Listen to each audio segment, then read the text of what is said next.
choices. Not once, not twice, but over a number of years by everyone. Again, no point in picking up names. This is not the purpose. But a series of poor choices leading to what's the best exemplified, the poor choices best exemplified by what I call the lost decade. What do I mean by the lost decade? The lost decade is the 10 years which we never had. What were these 10 years? These 10 years were the ones we could have had if the reforms would have started a decade earlier.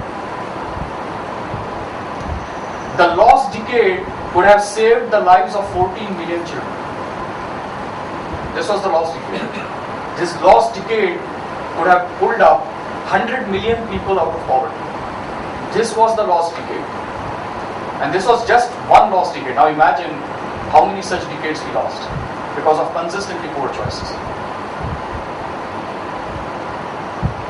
So the lost decade and poor choices, and in terms of policies, going after ad hoc populist measures instead of deep structural reforms.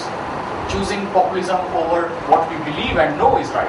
Consistently choosing populism over something that has been demonstrated to be more sustainable and more sensible. That's what I mean by poor choices. But there's one root cause which makes everyone very uncomfortable.